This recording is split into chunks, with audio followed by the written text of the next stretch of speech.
So I've been chatting to some children about firefighting in the 17th century.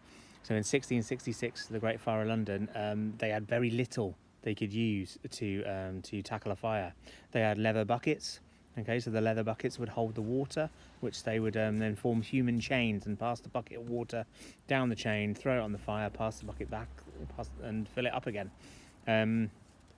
But they also had something called a water squirt, and this is something you might be able to do at home if you have the equipment. But I'm just going to go through it now with you. Okay, so you're going to need one of these. Now, you might recognise this, and it actually says Calpol on it. Okay, so this is from a box of Calpol, but once again, Calpol is medicine. That's something you must never ever touch. You must never go into the medicine cabinet. Okay, but if you do have one in the house, ask mum, dad, or whoever if you can borrow one. Okay, but this is a syringe.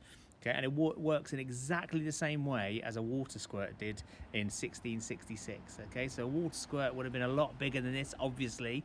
Okay, but it's still wouldn't be particularly powerful.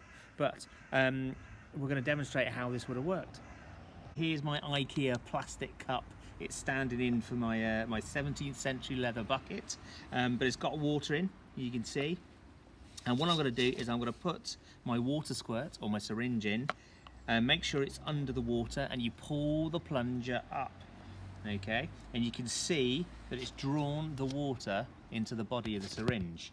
Okay, and what I'm going to do is you press the plunger and it's going to fire the water. Are you ready, Eliza? Yeah, here it goes. Woo! Okay, and that is how a water squirt works. Now, they did have a type of fire cart in 1666, but it was expensive. It was very heavy. You couldn't turn, it was terrible to turn. It was really good if your street was totally wide and totally flat, which most streets in 1666 were not. You would have to hand pump it. Two people would have to pump, and it could only fire each time, only squirt 6 pints of water, which is 6 of these.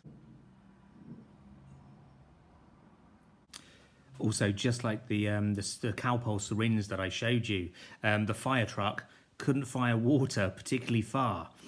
So the fire cart had to be within 5 meters of the building on fire, which often meant that the wooden cart was so close to the fire that there were cases where the fire cart caught fire.